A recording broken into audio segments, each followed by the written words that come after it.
ولا تطع كل حلاف مهين هماز مشاء بنميم مناع للخير معتد أثيم عتل بعد ذلك زنيم أن كان ذا مال وبنين إذا تتلى عليه آياتنا قال أساطير الأولين سنسمه على الخرطوم إنا بلوناهم كما بلونا أصحاب الجنة صدق الله وصدق رسوله النبي الكريم اللهم صل على محمد وعلى آل محمد كما صليت على إبراهيم وعلى آل إبراهيم إنك حميد مجيد اللهم بارك على محمد وعلى آل محمد كما باركت على إبراهيم وعلى آل إبراهيم إنك حميد مجيد. کئی جمعے پہلے یہ آیات میں نے تلاوت کی تھی اور ان سے مضمون عظمت مصطفیٰ، شان مصطفیٰ بیان کرنا مقصود تھا. پھر درمیان میں وقفہ ہو گیا.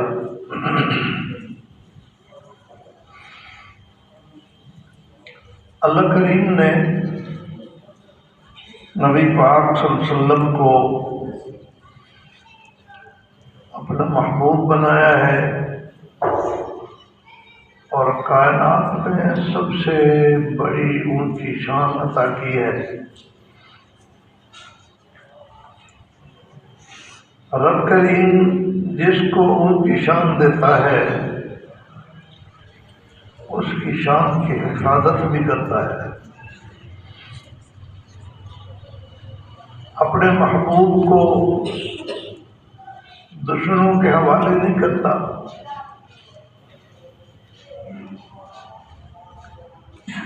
اگر کہیں کوئی دشمن اللہ کے نبی پہ اعتراض کرے، کوئی نازیبت جملہ بولے تو اللہ کریم فوراً اس کا جواب دیتا ہے، ان لوگوں کی غلط بات کی تقدیر کرتا ہے. یہاں تک کہ اگر کسی جملے سے نبی پاک صلی اللہ علیہ وسلم کی اہانت توہین کا شبہ بھی پیدا ہوتا ہو تو اللہ تعالیٰ اس پر بھی پابندی لگا دیتے ہیں کہ یہ جملہ تمہیں بولنے کی اجازت نہیں، کیونکہ اس میں میرے محبوب کی توہین کا شبہ پیدا ہوتا ہے. اور جہاں صراحت ہو وہاں تو بہت سخت تنبیہ کی جاتی ہے اور اللہ کی طرف سے پوری وضاحت کی جاتی ہے. اور تنبیہ کے مختلف انداز ہوتے ہیں. آپ اندازہ کریں گے کہ یہاں سورۃ قلم میں نون والقلم، انہوں نے نبی پاک صلی اللہ علیہ وسلم پر یہ جملہ بولا تھا کہ یہ مجنون ہے.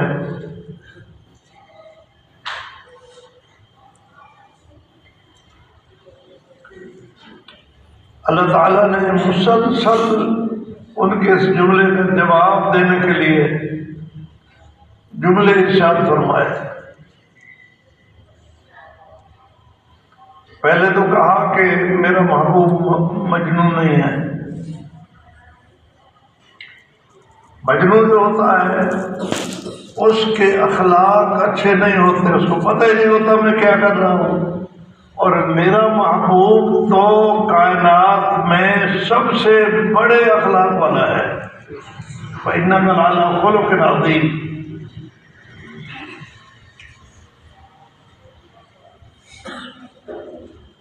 کچھ لوگ مکے میں مشرک ایسے تھے وہ کہتے تھے کہ کچھ باتیں ہماری مان لو، کچھ باتیں ہم تمہاری مان لیتے ہیں، 50-50 چلیں۔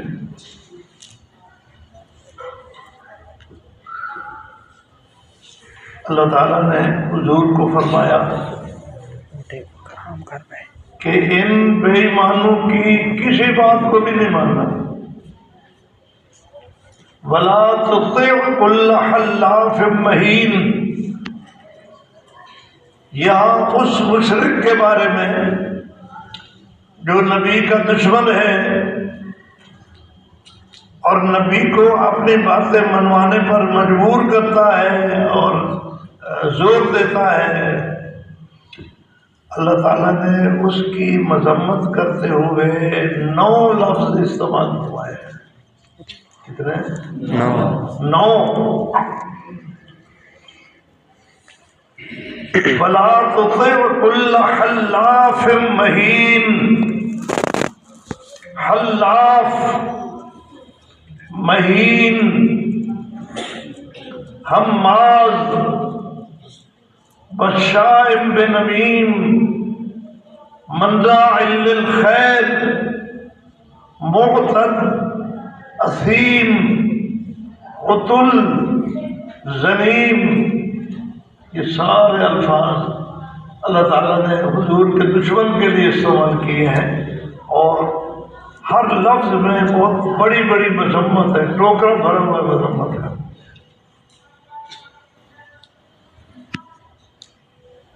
حلاف کا مطلب ہے بے اعتبارہ بندہ، قسمیں اٹھاتا رہتا ہے۔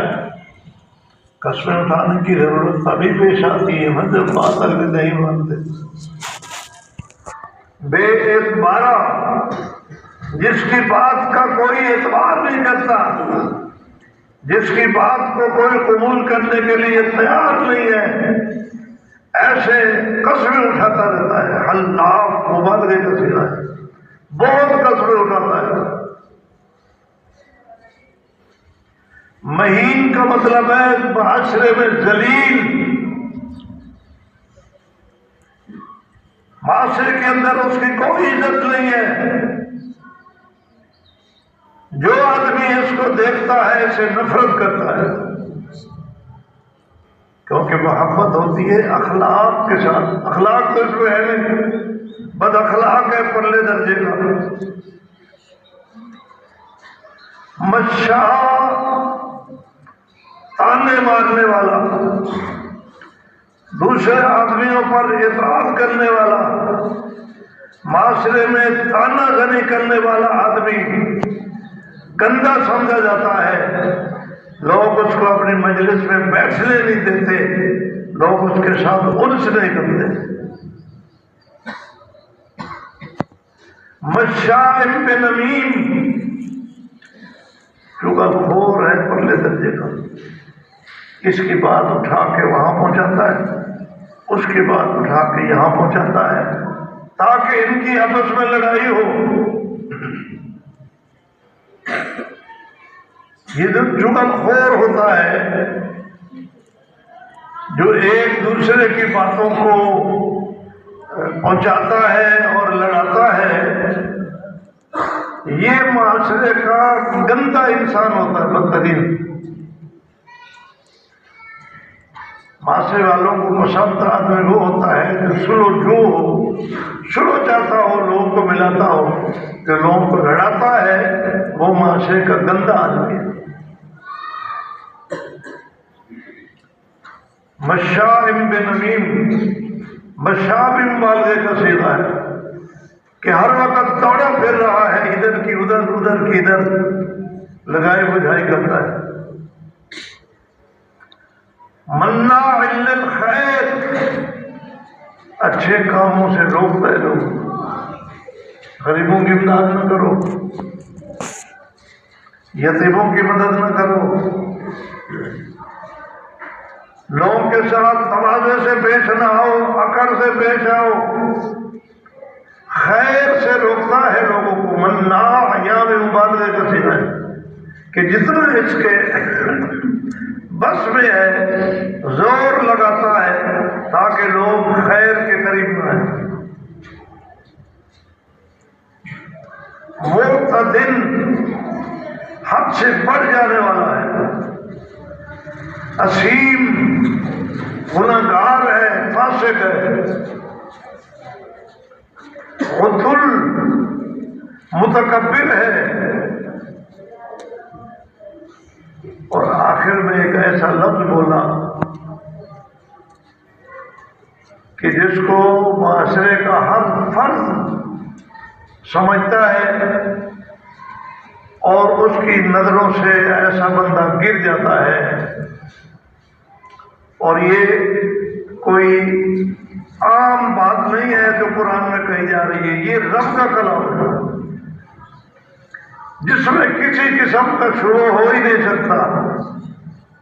فرمایا بعد ذالک زنیم، ان تمام خرابیوں کے ہوتے ہوئے ایک بہت بڑی خرابی اس میں یہ ہے کہ یہ حرام زادہ ہے۔ کیا ہے؟ حرام زادہ۔ زنیم کو مانا حرام زادہ، جس کا نسب ہی کوئی نہیں۔ تو یہ 9 الفاظ استعمال کر کے نبی کے دشمن کی مذمت کی گئی ہے۔ جو نبی کے دشمن ہیں وہ ہر دور میں انہی صفات والے ہوتے ہیں۔ اس لیے ایمان والوں کو اس پر غور کرنا چاہیے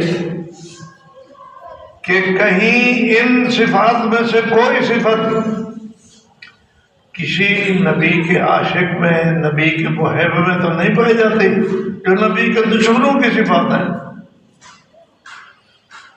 اگر کوئی ایسی بات ہے تو اس کو توبہ کر کے اس سے نکلنا چاہیے۔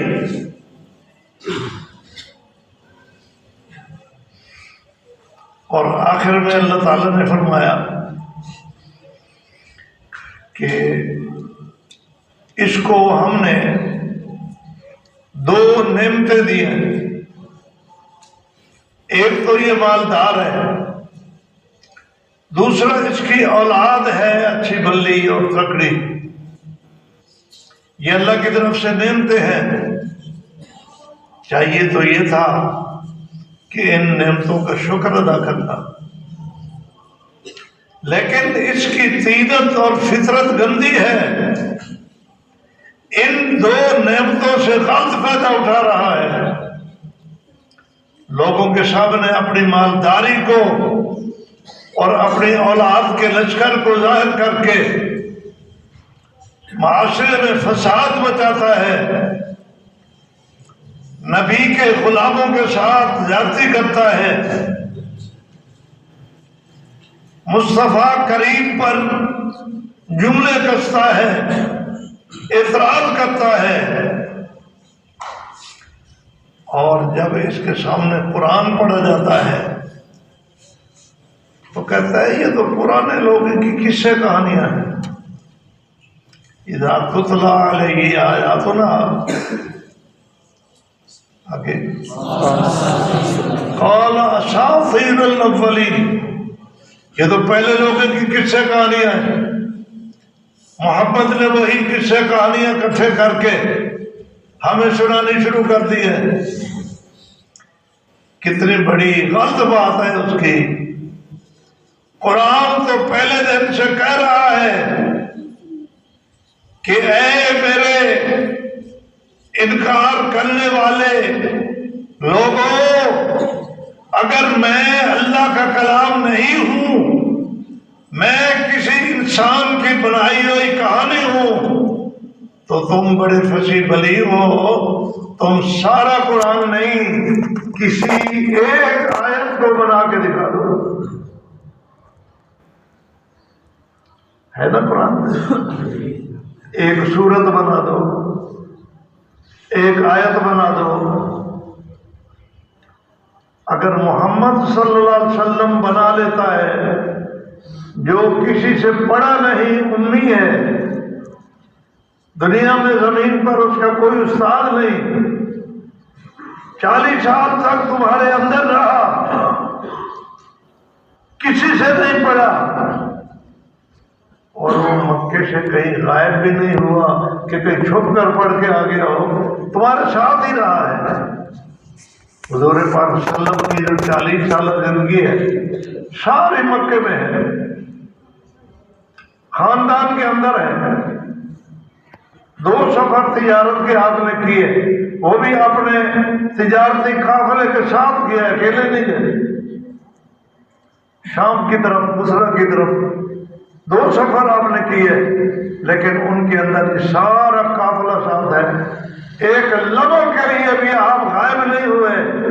تو ایک شخص جو تمہارے علم میں ہے کہ کسی سے نہیں پڑھا، امی ہے، وہ اتنا بڑا فصیح بلیغ کلام پیش کر رہا ہے اور تم سارے علم مل کر ہی نہیں بنا سکتے، تو پھر بھی اعتراض کرتے ہو کہ یہ ان کا اپنا بنایا ہوا۔ بات سمجھ آ رہی ہے؟ یہ ساری تقریر کرنے کے بعد اللہ تعالیٰ نے اس ظالم کو دھمکایا ہے۔ یہ تو اس کے مذمت کے الفاظ ہیں کہ یہ ایسا ہے، ایسا ہے، ایسا ہے، ایسا ہے، حرام زادہ ہے۔ اور آخر میں فرمایا سنسمہ علی الخرطوم، ان قریب ہم اس کی اس لمبی رسی کو کھینچنے والے ہیں اور اس کو ایسی سزا دیں گے کہ اس کی نسلیں بھی یاد کریں گی۔ لفظ جو بول رہا ہے قرآن میں سنسمہ علی الخرطوم، خرطوم کہتے ہیں ہاتھی کے ناک کو۔ ہاتھی کا ناک آگے بڑا ہوا ہوتا ہے، فرمایا ہم اس کے ناک پر دم لگائیں گے، داغ دیں گے اس کے ناک پر۔ اور ناک کے لیے لفظ خرطوم کا استعمال فرمایا کہ یہ ہاتھی بنا ہوا ہے، اپنے ناک کو اونچا رکھنے کے لیے واہی تباہی باتیں کرتا ہے۔ ہم اس کے ناک کو کاٹیں گے، اس کو دم لگائیں گے، داغ لگائیں گے اس کے ناک۔ سنسمہ علی الخرطوم۔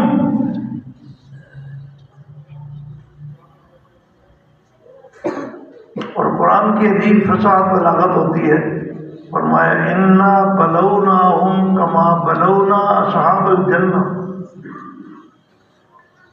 ہم اس کے اوپر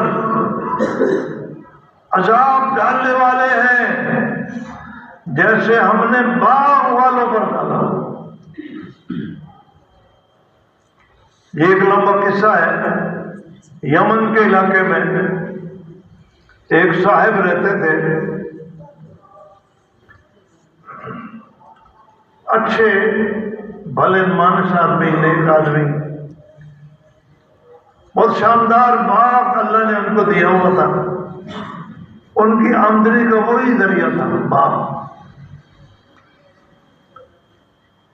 تو باغ کے پھل کاٹنے کے موسم میں تاریخ مقرر تھی، لوگوں کو پتا تھا کہ فلاں ملک صاحب، خان صاحب اس تاریخ کو باغ کا پھل کاٹیں گے۔ تو غریب غربا سارے اکٹھے ہو جاتے ہیں، تھوڑا تھوڑا تھوڑا تھوڑا تھوڑا سب حصہ بقدر جسہ وہ سب کی خدمت کرتا اور باقی واپس لے آتا۔ اس میں بھی 3 حصے کرتا آمدنی کے، ایک اپنے گھر کے خرچے کے لیے، ایک باغ پر لگاتا اس کی دیکھ بھال پر، اور ایک حصہ اللہ کے راہ میں خرچ کرتا۔ تو اس کے مال میں سے، آمدنی میں سے بہت سارا حصہ ہر سال اللہ کے راہ میں خرچ ہو جاتا تھا۔ موت ہو گیا۔ اس کے 3 بیٹے تھے۔ جب ٹائم آیا اس باغ کاٹنے کا تو انہوں نے بیٹھ کے مشورہ کیا رات کو، نے کہا ساڈا پاپا تو ہے ہی کملا، بھولا، یعنی بیوقوف، ساری زندگی مال لٹاتا رہا، غریب کٹھے ہو جاتے تھے ان کو دے دیا، تیسرا حصہ اللہ کی راہ میں خرچ کر دیا. اب ایسا نہیں ہوگا. اصل سیانے ہوں میدان جاوے اصل سارا چاہ کے گھر لایا سر بیوی بوڑھے سے. جو اولاد ماں باپ سے زیادہ سیانے بنتی ہے نا وہ خطا کھاتے ہیں، پریشان ہوتے ہیں.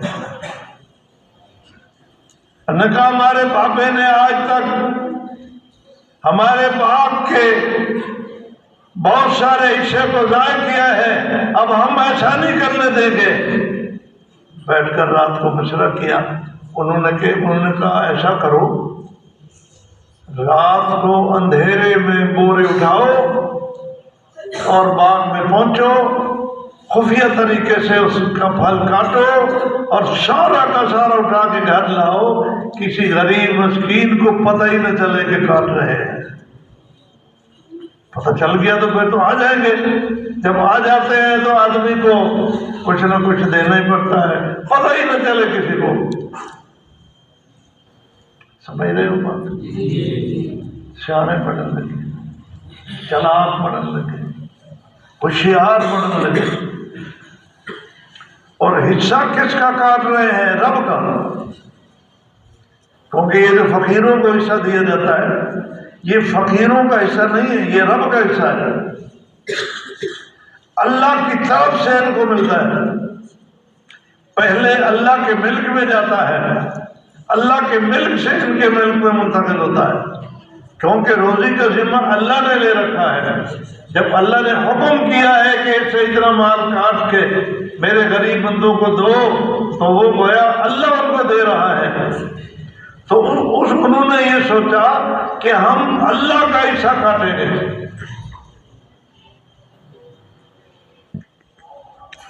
اب کیا ہوا؟ صبح اٹھے، اپنے بورے جو پھل کے لیے تھے اٹھائے اور اندھیرے میں چل پڑے کہ ہمارے جانے کو کوئی نہ جانے، کسی فقیر مسکین کو پتہ نہ چلے. جب وہاں پہنچے جہاں ان کا باغ تھا تو بڑے غور سے ادھر ادھر دیکھا تو کوئی باغ کا بوٹا ہی نہیں نظر آ رہا. کہنے لگے یار آج تو ہم راستہ بھول گئے ہیں، ہمارا باغ تو ایسے نہیں تھا، وہ تو بڑا سبز و شاداب تھا، بڑے ہرے بھرے درخت تھے، پھل سے بھرا ہوا تھا. یہاں تو کچھ بھی نہیں ہے، ویرانہ ہے، ہم تو راستہ بھول گئے. پھر انہوں نے ادھر ادھر سے چل پھر کے دیکھا، علامات دیکھی تو انہوں نے کہا یار جگہ تو وہی ہے، ہم بھولے تو نہیں ہیں. پھر نتیجے تک پہنچے کہ لگتا ایسے ہے کہ ہم نے جو رات کو بیٹھ کر سازش کی ہے اللہ کا حصہ کاٹنے کے لیے، اللہ نے ہمارے اوپر عذاب نازل کر دیا ہے. اللہ نے ان کے آنے سے پہلے اس باغ کو بلیا بیٹھ کر دیا، کوئی درخت پھل سمیت وہاں موجود نہیں تھا. اس وقت ان کو سمجھ آئی کہ اس طرح کے ساتھ سے کامیاب نہیں ہوتی، اللہ جو چاہتا ہے کرتا ہے.